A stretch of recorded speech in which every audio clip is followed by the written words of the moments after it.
So, photo shoot number 3. Want to try something I've never done before, which is food photography.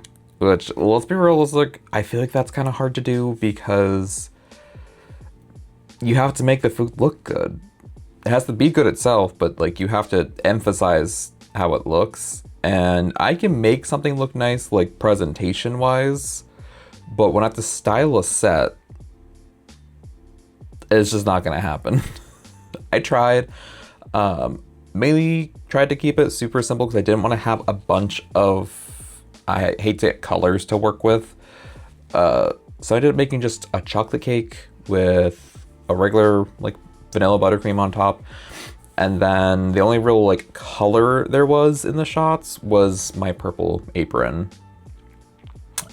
So it's like, and even that was a darker purple. So not a lot of colors to work with. It was intentional, but I think because of that, the photos didn't turn out as good as they could have. So I narrowed it down to 5 photos, but let's just get right into it. So I did narrow these down. In case you want to look up to the side, I have the photos up on a screen behind me just so I can see them. So like I said, I did narrow these down to 5 photos. I think looking through is, yeah, only one of them's like a close-up of it, like cut open. Again, it is a cake, so I want to show the inside of it. So the very first one is literally just a up close shot of me. Just here's the cake, here it is. I'm gonna be real though, the way I did this, because of the shine of the light on the buttercream and because it is an American buttercream, so it's very fatty and sugary, it almost kind of looks fake. Like it's not like real buttercream that's like, you know, something mixed up and threw on there. So that does upset me a little bit, but I think it came out great. I did do this wide open, I do believe. Yeah, not completely wide open. This was actually a 2.8. Okay, so almost wide open. Did this at 2.8 because I was battling a little issue with the lighting. So my kitchen is super dark. I have one LED like light in the center of the kitchen, and it's a warm light. So I have to rely on supplemental lighting, which you can see in my DJI footage. Like I literally showed you that I was using the 25Cs because I figured I didn't need super big lights if I'm zooming into a small portion to do the photography. So I didn't think it was that important to have the entire kitchen lit up, which the 60Cs would have very much lit up the entire kitchen, but I also wouldn't have had them very high in the like power. So I didn't see a reason to use bigger lights if I wasn't going to be using enough of their power to make it worth it. But I think overall it did what it needed to do. It lit well enough. The only issue I think I have with this photo is because I did this at 2.8, only the very front of it is focused in. So it almost kind of stretches the cake out a little bit. So I think it looks a little weird. So need to work on that. I do have a tendency to want to shoot wide open. I think because I do enjoy that blur. However, there's a time and place for blur. Time and place. And I think for this shot, it didn't work because of the angling. But this wasn't the time or place for the blur. Wasn't the place.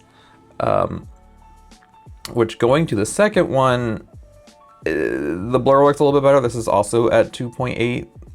So I went more top down, kind of more angled top down, where the cake looks less like stretched out from being blurred out a little bit. And then you kind of actually can see the background. You can see a bit of my apron. You see the chocolate in the background, the bowl of buttercream, because I made way too much buttercream.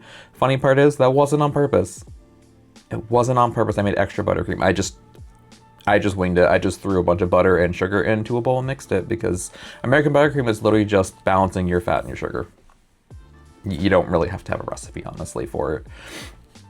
I do think I would prefer the first one over the second one though, mainly because I don't know. I think seeing the cake itself a little closer up just looks a little better. but I think the lighting could have been better because in the corners, like the very edges, it's hard. Like I'm trying to point to it, but you can't see my monitor. You see your picture, but you can't see my monitor. The very corners, other than probably the bottom right, it's pretty dark.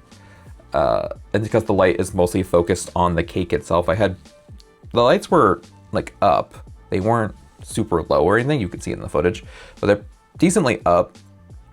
And I didn't have the grids on, so it was only diffused light, fully just lit up.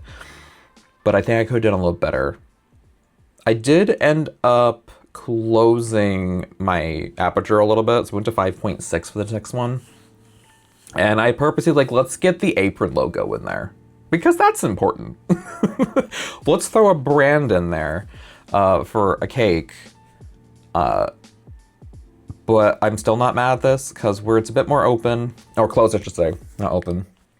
Anyways, I did close the aperture a little bit so I can get the whole cake focused, and then it would still give a bit of separation, a bit of blur to everything else around it, but not so heavily. And I think it looks a little better that way because I feel like when you look at cookbooks, the more immediate stuff is typically not blurred. It's usually the very background that's blurred, but also they have a lot better lighting than I do. It looks more natural compared to mine. Mine is definitely even in the cake stand, you can see the light reflected at the angle I'm shooting this shot at. But I mean, it was kind of fun to bake a cake and just take pictures. I mean, I take pictures of my food, but it's more just like, oh, take a picture, click, that kind of thing, put it on Instagram. I'm not trying to take this super nice looking picture that I'm going to go and edit in Lightroom. That's not the intention. Although I do have Lightroom on my phone, so I could do that if I wanted to. But I don't know. I just wanted to unblur it a little bit so you can see it a little better. I mean, I chopped the chocolate in the background, which actually doesn't make sense from this perspective now that I look back at these photos, because the chocolate on the cake is shaved, but then I have chopped chocolate in the background.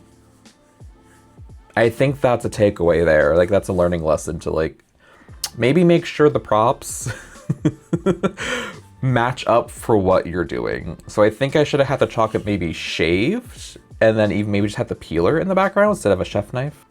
And then I did take an open shot of the cake after I cut into it. This is where I started running into some issues. So because I didn't use bigger lights that could fill the room a bit more, fill the scene a bit more, I had to use a really, really slow shutter speed. And that was kind of the problem. This was a, 1/6 of a second. So now you're fighting with shakiness, which you can kind of see it a little bit that there is, you can tell there's some weird focusing spots. Part of it because of the aperture. This is at f4. But part of it is also just because it was a little shaky. I should have used a tripod at this point. I thought I could do it handheld because in theory, the A7 IV is supposed to have a little bit better IBIS. But it just, yeah. So I need to start just using tripods. I think somewhere in my brain trying to do these photo shoots, I'm like, I want to do things that I think I can do, but it's just not gonna happen. And then as a result, I get blurry photos. I had some photos where I had taken a slice of the cake and put it on a plate, made it look all nice. Did handheld for that. Blurry, blurry, blurry. Every single shot, blurry. Every shot. So I think the next time I do food photography, I need to rely on a tripod, at least for my particular space. Maybe if I had lit it better, I probably could have done a quicker shutter speed and then it wouldn't have been a problem. But I think the core elements here in the photo are good. I think the lighting could be better.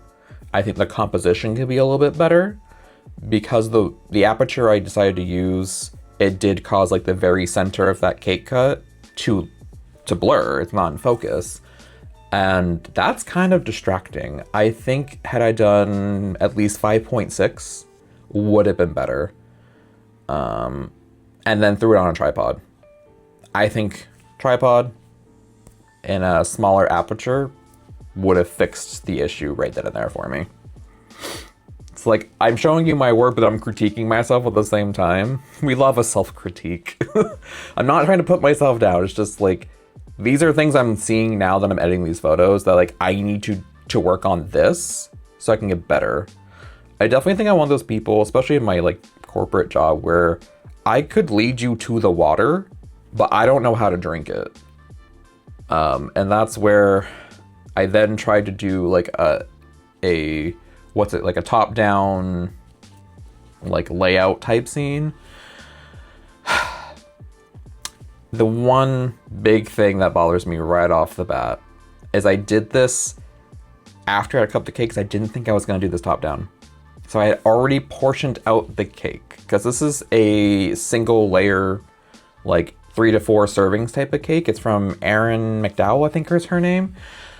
She was on like Food 52 for a while, and now she has her own YouTube channel, and she did a video on small batch baking, and that's where this cake came from. Because I'm like, perfect. If I'm gonna make a cake for a photo shoot, I don't want a lot of cake because I'm trying not to eat so much sweets anymore, or at least just sugar in general, because your boy's getting into his mid-30s. Sugar's not the friend anymore. I'm not in my 20s in college where I could eat Ben & Jerry's every day and be fine because I was working a job where I was getting thousands of steps a day. I was walking around campuses 5 days a week getting thousands of steps a day. It's like, you know, I also wasn't eating that much realistically. So the sugar guy just kept me going. But yeah, so I had cut this cake already. And it's because I was doing the plated shot and they all came out blurry. And that's when I kind of just gave up and said, all right, let's just do a top down. Let's just lay everything out and do a top down. Already cut the cake. But it makes it a bit more realistic, I guess, if you think about it. Like this is what it actually... But the shot, it's a bit realistic. This is what you probably see on Instagram. Just probably look a little better. I am not good at composing. I mean, the unedited shot had like a bit of my floor. You can see some tape on my countertops that I haven't covered in like faux butcher block vinyl. And I had not applied it very well, so I had to tape part of it down. I am replacing it though. But I'll probably use bigger lights next time. That way it can fill the area a bit more. Because there's definitely some weird shadows. And, you know, that will allow me to use a quicker shutter speed. Or at least use a tripod. But I think I was just worried about getting the shot I wanted. Because with tripods, you're a bit limited to the height the tripod can get to. So I didn't want to deal with that.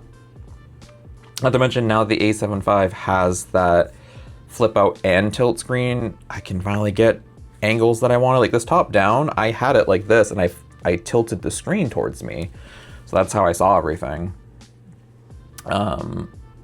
Even though, I'm not sure why I didn't hook up my iPad because my first 2 photo shoots for this channel, I had it hooked up to my iPad. I'm actually recording this video hooked up to my iPad so I can see everything. I don't know why I didn't do that for this photo shoot. I think that would have helped because then I would have saw the blur a lot better. Because in camera, the blur didn't look as bad, like on the camera screen. I'm like, that's why I did top down, like, just in case. This was a just in case shot. I did some just in case shots. And I'm glad I did. Like this one, the cake is at least pretty decently in focus. Yeah, that was kind of my attempt at food photography. I definitely want to try it again. Now that I've realized some things like I should use my bigger lights, I should definitely incorporate a tri-stand. Me trying to film this at almost 10 o'clock at night when I'm quite tired is not the best of ideas. But unfortunately for me, I was editing the footage from my DJI Action 5 Pro, and I'm like, where is the part of the video that I filmed of me talking about the photo shoot? So here's me talking in my head, and where am I at? Almost a half an hour talking. So I need to get this down to like 10 minutes of me talking. And then, you know, incorporate some of the DJI footage throughout that. All right, next photo shoot, assuming everything goes how I want it to go, will be involving this lovely Power Ranger helmet. I have been wanting to do this photo shoot for a while. I got a Power Ranger helmet. I got a, trying to get my finger in the right spot. I have a morpher right there. I want to do a photo shoot of that. Like, I have had props for this for quite some time, but I haven't figured out how to do it, but I think I know what to do now. I'm gonna do this in my living room, so I have the space. I'm gonna use a white backdrop.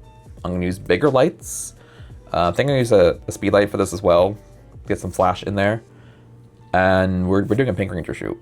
Like, I'm not gonna be in a Pink Ranger costume. We're gonna use the helmet and the morpher, but like, I'm gonna try to give like 90s Power Ranger vibes. So like, I'm very clearly gonna be wearing pink to tell you what color Ranger it's supposed to be. And we'll see how that goes. And then photo shoot number 5, because I'm on vacation in May. I'm filming this in April. This should be posted the last Wednesday of April. We'll see. But I'm on vacation in May, so I do want to try to do 2 photo shoots during that vacation if I can, so I can get the photo shoot for May, but then also have a photo shoot for June ready to go, because I need to like get ahead here. And then I need to pick up an extra photo shoot somewhere throughout the year to make up for not getting anything for February. Just for my own, like, standards. I want to have at least 12 photo shoots for this year. That is the goal. I'm 1 photo shoot behind right now, so we'll get there. But, you know, I very much would appreciate any subscriptions, any likes, any feedback, as long as it's not negative, just be negative, constructive feedback, please give it to me. I am not a professional photographer. I've been doing photography since I was a kid, but I am by no means professional. I am by no means a pro at any form of lighting, so any advice is greatly appreciated, and I'll see you in the next one. Bye.